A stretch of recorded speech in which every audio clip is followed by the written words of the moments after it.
I'm shaking so bad right now, dude. I'm so jazzed up.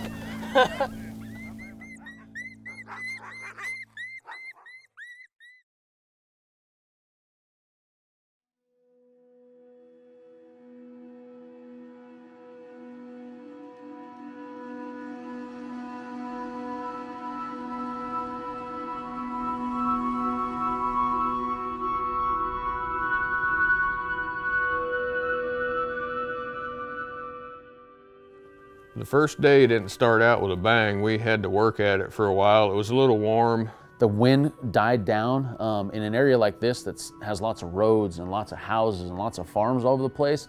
When there's not a lot of wind, you hear noises for a very long time. You hear, pheasant hunters off in the distance shooting. You hear the farmer down the road a mile pounding on a piece of machinery. You hear every car going down the road. And I think, coyotes are a skittish kind of animal to begin with. And when it's calm like that, I think the coyotes are even on higher alert. They hear every sound of you driving into a stand or getting out of the car. And I think that was the problem the first day. That's why the coyotes just didn't really want to come into the call really well. We hadn't seen any coyotes at all. It'd been pretty slow. Just didn't seem like we could make it happen. But then early on in the afternoon, we went in behind my dad's place and got right in amongst them, right in the thick stuff. So we decided to mix it up. We decided to get down in some thicker cover in a spot Rick had right behind his dad's house. And we got in there tight, and you had a few shooting lanes through some cedar trees. The grass was tall. We couldn't see very far. And Rick went through a series of prey distress sounds. I think he started off with some rabbit, moved into some bird. I think eventually he got to lucky pecker or even a blue jay or something like that. I had some lucky bird playing, and I couldn't see the avenue, the lane through the cedar trees where the coyote was coming, but I just kind of peeked over and saw Rick kind of get down on his gun. And when you hunt with somebody enough, as I'm sure you understand with the partners and stuff you hunt with, you kind of learn their mannerisms and what they do when coyotes are coming in without even having to communicate to each other. And that's what I did. I looked over at Rick and I saw him kind of get down on his gun. So I knew we had one coming in. And sure enough, about that time, I looked back to my right and here comes the coyote right out between two cedar trees, coming right at the call. Right.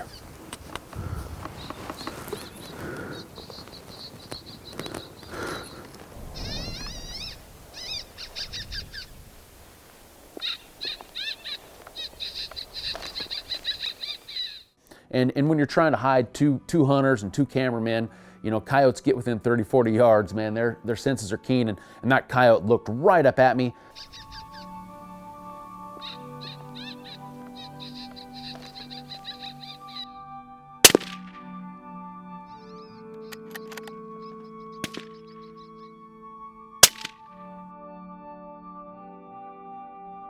picked us off, turned, wheeled around, took out of there, and Jeff and I got him rolled up before he got out of there.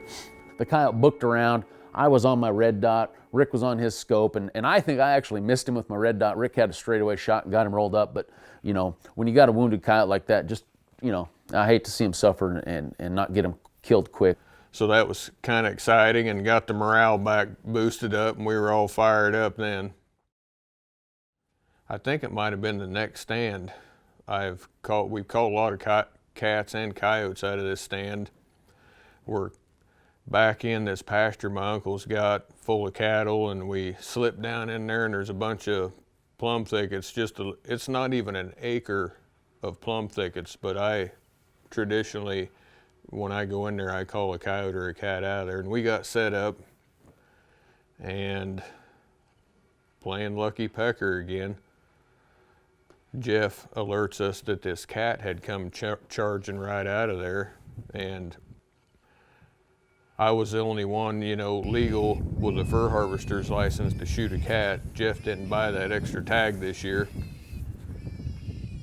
And there was a bunch of brush in the way, and the only shot I had was a head shot, and I took it and I clutched. It's as simple as that. Even when you think the masters don't mess up, they do.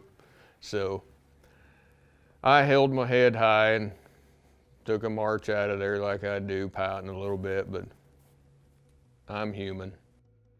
So decided to get out of the country we were in. Sometimes if you're struggling to call stuff in, pick up and move 30 miles if you got a lot of spots. So we headed to left my family's country and headed to, I don't know, probably about 30 miles away, and I had a few stands there, and I have not been to them this year, so we slip into this one, and there's all this rolled up ancient wire, and I always like it because it makes me feel like we blend in better and we don't get picked out.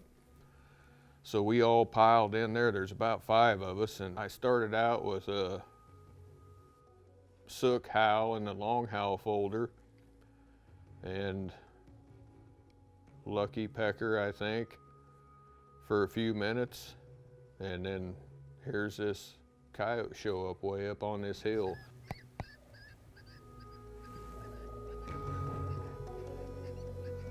What's he doing?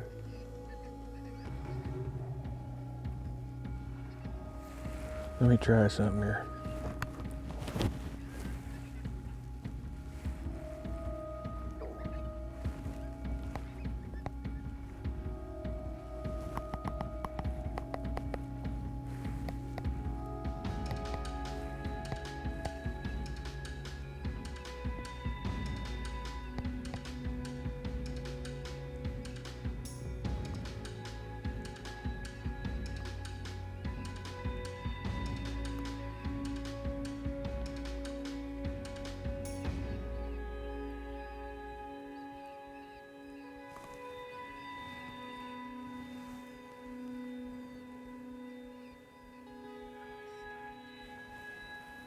And it was perfect for filming, and I like to see them coming too. This grass was real short, like a golf course, and you could see her up there on that hill plain as day. And I changed to a little coaxer. I don't know if it was one of my rodent sounds or whatever, but she bought into it. And here he comes, trotting down the hill, not in a big hurry. Coming down the hill and to the right. Ought to be perfect for you here in about a minute.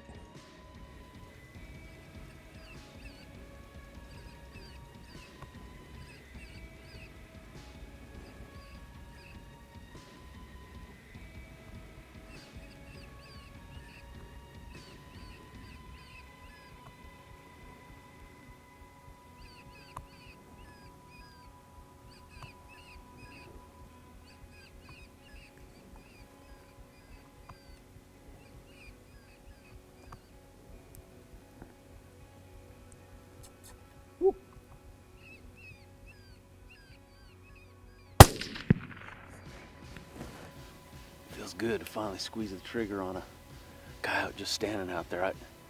I love the feeling when you see them like that coming. A lot of people might get the shakes. I've seen that happen 1,000 times, times 10 probably.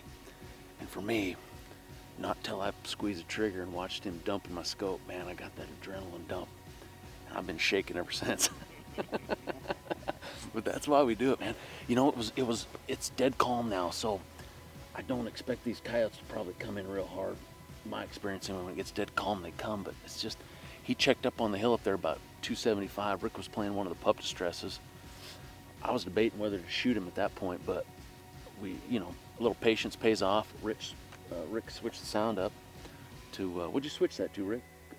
Bird or something? Yeah. A little rodent or bird. Sure enough, then he come down the hill, he cut the distance from 275 down to probably maybe 150, 125. So let's go check him out. It looked like a good coyote. We're gonna hustle though. We got, as you can see, the sun's setting. This is kind of like the coyote hunter's worst nightmare right now. We're hustling, trying to get this coyote. We're gonna hump back to the car, see if we can't get one last stand in before it gets dark.